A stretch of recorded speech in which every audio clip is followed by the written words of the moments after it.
Hello and welcome to Show Up, Stand Out online visibility series for entrepreneurs. My name is Juliet Stapleton. I'm a visibility strategist, and my guest today is Claire Macpherson. Claire is just over here.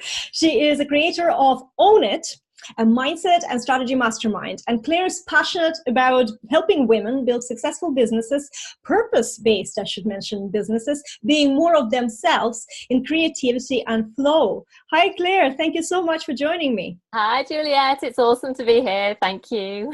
I love this. I love this whole mission, helping people be more of themselves.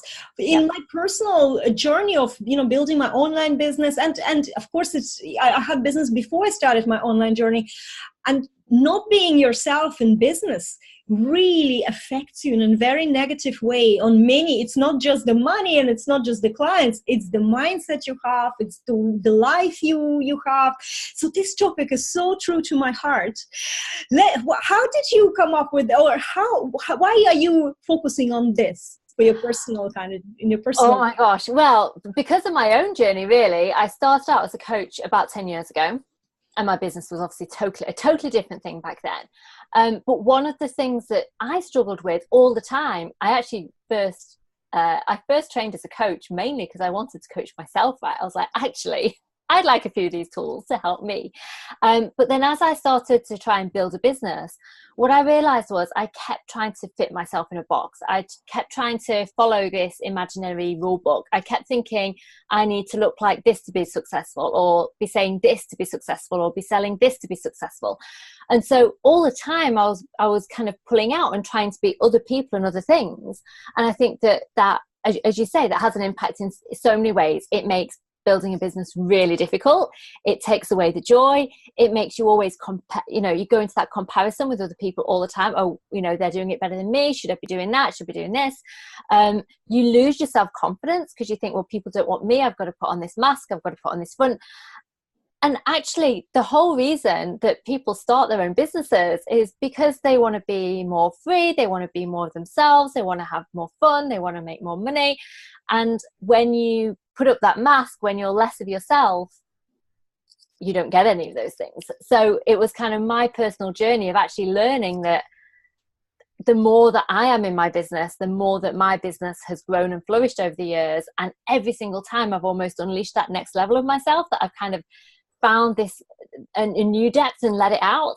I've always kind of leapt to the next level in terms of the success in my business. So yeah, super passionate about it. And isn't it such a satisfying growth journey in a way? Because you think you're starting your business, and yes, it's hard work, but then you realize that the hard work is all internal. And it's just actually getting discovering who you are really. What do you want to settle for? What are important things in your life? And a lot of people are doing things that they think they should be doing. That's the worst thing.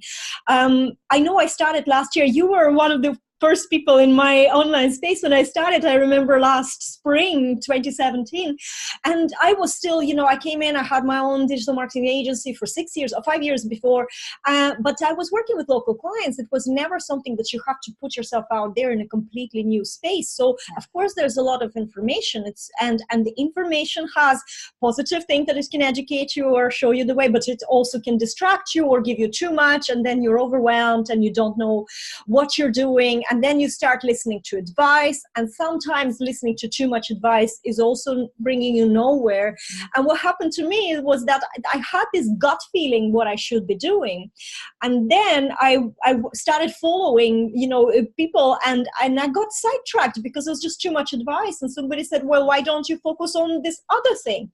And I switched, repositioned, and did everything. And I think I lost probably over half a year in my journey just because I repositioned and I started doing something that I then realized that doesn't fit my ideal freedom and the lifestyle. And that just feels like every time I feel free, and then this particular element of my business comes in and destroys it, So definitely you have to tune in. So ever since I had that realization, that's exactly what happened to me. I thought I have to build it around what I love. Yeah. 100%. And that's very satisfying to think. It gives you such a power to say no sometimes in the kindest way, to be direct, isn't it? 100%. Like it's an amazing journey. It is an amazing journey. And I think that one of my things is that we always, and it almost feels like a never-ending journey, because we always discover new parts of ourselves, and it's very easy to trip up and kind of get distracted by that next shiny object. You know, even last week I signed up for a webinar about YouTube, actually, because I do put my videos on YouTube and things, and it was going through this list of what you must be doing to get your videos seen on YouTube, and it nearly pulled me in. I was like, oh no, I need to be doing this and this and this. I was like, hold on a minute. We know better than this now. Yes, these are great things to do if they feel right, but we do not need to be doing these things to grow the audience, build success, get the clients, make the money. And actually what feels most right for me now, what feels great for me to take action on now, and kind of always going back to your truth and being you and what's right for you. And you know, it's also true. One of the periods of a real confusion I had, and I felt like nothing is moving. And a friend of mine, Eddie Smith, Eddie is a great coach. And in 12 months, he's changed. Just by changing himself, he's changed his life around, changed his business, income, everything. And Eddie said to me, but Julia, there is a method to our madness. Just find yours. You just, not even find, just allow yourself to be yourself. And it really is so true. I know there's marketing sort of copies, and you have to use persuasive words. So of course people are saying you must do this, this, this, and this, but that's how it worked for them. And absolutely, yeah. And that's where people trip themselves up, because they think that there is this perfect strategy or this secret strategy that the successful people know and they don't, and how should they be doing it, or where is it and how can they discover it? So that's kind of one of those things. I think another thing is that when we try and copy someone else's strategy, it worked brilliantly for them. And I mean, strategies are brilliant, right? I love strategies. It gives us clarity on what I'm doing and how I'm doing this and what action I'm taking. And I'm a massive believer that we've got to take action to get the results. It drives me nuts when people are kind of like, you know, just be in the space and be the person and work on your mindset, because we've got to do both, I believe. I think it's about mindset, I think it's about energy, and I think it's about taking action, really aligned action. And so I do think that strategy is important and fabulous, but I think that it's easy to fall into the trap of thinking strategy is this inflexible thing, and it has to look a certain way to get the results that you want at the end of it. Whereas I think strategy can be really creative, and it can be a really creative process that we play with. So we can find what parts of our genius, our brilliance work in this strategy so that we get the best results for us. So it's kind of, well, what are the parts of my business that I love to do? What am I really good at? How do I bring this into the strategy? How do I put my voice into it? How do I give myself permission to do it in my way, rather than having to copy the exact strategy that whatever expert has taught me? And I think that's where the magic lies. I agree. And you know what I think it is? I think it's people are not trusting themselves. They think that, you know, so you're hearing something and they say, these are the steps, A, B, C, D. Yeah. You can just, like, maybe A and B works very well for you, but C is not really your thing. Or maybe it is your thing, but it's not your audience or your ideal customer, or is just not that. So it doesn't fit. And it's good to take an A and B, and then, you know, go with the flow and see what you can twist. But people don't trust themselves, and they also don't. They think if they deviate from this, nothing's going to work. So again, no trust in the process as well. Yeah. And it's the hard part, because there's unknown. We don't know what's going to happen. But the funny thing is that when you actually do take action, and I'm like yourself, you know, I'm a massive action taker, even though I probably don't think I am. But when I look back, this is what I love, is looking back. When I look back, I'm like, oh no, I am a massive action taker, because I know people who did the same thing, started at the same time.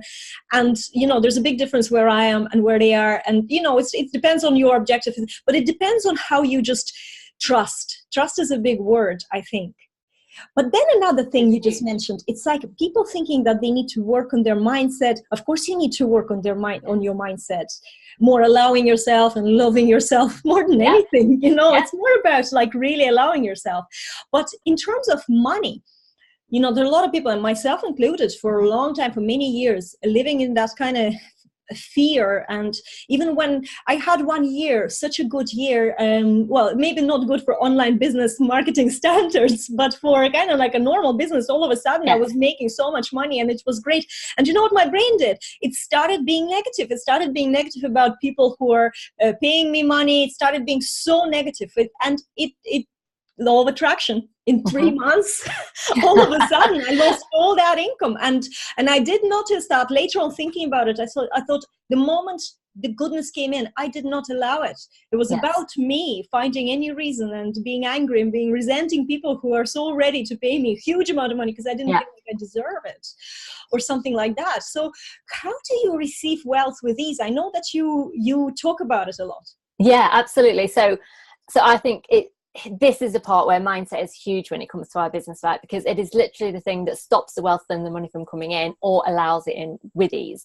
So the way that I kind of think about the money that comes to us is almost in this abundance stream, this wealth stream, this money consciousness.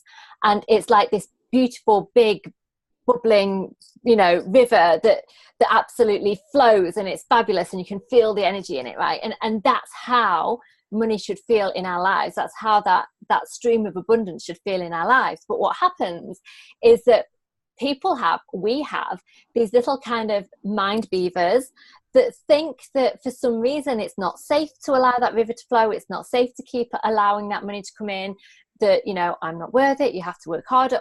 So those beavers are they're all the limiting beliefs that we've got from our past. They're all the things that we hear about money. They're all the things that might be surrounding us right now in our lives around money. And they build this dam that blocks up this beautiful flow of money into our lives. And the more they build this dam, the less and less that money flows. And so I think it's about, with money consciousness, it is about going back. It's looking at the blocks. It's recognizing, well, is this actually true or not? And if it is true, well, what's more important? I think it's about realizing and changing our mindset about how we think about selling, because for lots of people, selling is still a huge block, much more so for women, I think, than men. I work with mainly women, and there's always conversations that happen around feeling comfortable with selling, because it's, well, is it worth it, and what should the price be, and what if they don't get the results? And as women, it's easy for us to take on responsibility for other people's results and all kinds of things. And so I think once that those underlying beliefs are switched, once that you open that up, that dam is cleared and that money can flow again. And not only that, I think for me, my biggest learning is you don't always have to work harder to receive more of that money.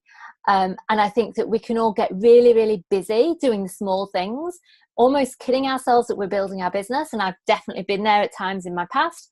But when I looked at it, I wasn't taking the action that got the results. I was kind of just really good at being busy, really good at telling myself I was working really hard, and so surely I must deserve this. I'm working so hard. And that's not always the truth. And I think that sometimes that's hard to see within ourselves. Sometimes we need others to almost be our mirror for us, to reflect what's really going on and the action we're really taking, and to kind of call us out on some of those things that we might not be seeing. That's where coaching comes so handy. And I know that firsthand, because yes, it's very easy to get caught up in busy work, and even to convince yourself that this is a money-making activity, what you're doing, and it's not. And it really isn't. And it's only when somebody call you out on this and says, no, what you're doing, you're not making money at this moment. So, or not doing anything that, people will actually pay you. So if you're asking for a sale, they will, they might pay you, but that's a money-making activity. So doing a live video and saying, well, I invite you to this, that's a money-making, but writing a blog is not a or trying to sit over your website. And that was me. Hours and days, and I love web design, and I do web design myself, so it's it's almost my mindfulness exercise, going and tweaking. But this is not what makes you money. In fact, people don't care how your website looks, really. They just care what you can do for them. 100%. Right? Absolutely. But you have something as well. You brought something to help with the money mindset issues. So tell me about it. Okay, so one of the things, and this is a conversation I was having literally this week with a client, a new client, and she was saying, Claire, you know, you talk about being in the right state of mind, being in alignment before you kind of start your day and get into the activity. So she was said, so, you know, Monday and Tuesday, I didn't really do anything because I was just not feeling in the right place. I was like, no, right. Let's mix this up. This is about choosing to put yourself in the right state.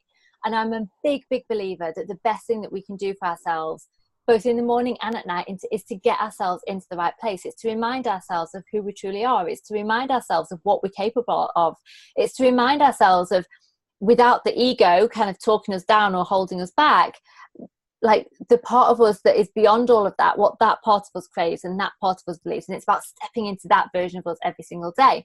And so for me, I use a number of different things in my own life to help me do that all the time. So even if, because we do sometimes wake up in the morning in a horrible mood for no reason, and we get to decide, am I going to stay in that space all day, or am I going to flip it now by taking action on something? So for some people, it might be exercise, it might be journaling. One of the ways that I use is meditations and kind of listening into something that helps bring me back up and kind of raise my vibrational state back up to that place of belief and flow and abundance, and just knowing deep down that anything can happen, that this is an incredible universe and opportunities land on our laps when we do not, from places we can't even imagine. And so, yeah, the little gift today is a meditation that can be listened to morning, night, anytime really, to help get you back into that place of abundance, back into that place of belief, back into that place of reminding yourself that you can do this, you're amazing, you can take this action, you can get the results, and you can like move it and get those results now.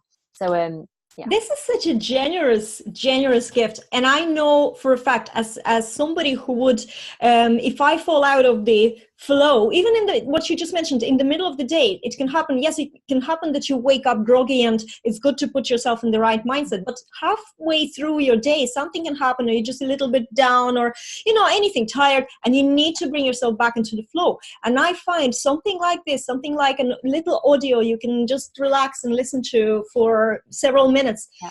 It gives you such a great boost and clears your mind as well, especially if you can get out, and if you don't live like myself and Claire in rainy countries and you can get out for a walk, do that and listen to the meditation. So the link to the meditation, and it's a free meditation, isn't it?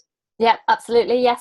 How is this? It's like Christmas came early this year. So guys, I have a description of to this meditation in the description to this. No, I have a link to I have a link to this meditation in the description of this video. There, I did it, because that's what you do when you're doing it live, right? So guys, anyway, I hope that you can download that, and I hope that you will take some of the advice that we gave you. Again, there's no like A, B, C, D that you have to follow, but I think that what we were talking about here, if you want to summarize this in one sentence, it's more about awareness. Be aware where you are. Be aware what you're thinking about. Be aware where you want to be as well, and change that. So that meditation is perfect for if you feel a little bit like you're worrying about money. That's where you go and get help straight away before you start cooking in that bad vibes and attracting them. Yeah, because absolutely. the universe does work in mysterious ways. Yeah. Guys, before my English goes completely, I'm going to log off. Thank you so much, Claire, for being my lovely guest today. Thank you. And guys, thank you so much. Go get that meditation. I will see you all very, very soon. Bye. Fabulous. Bye.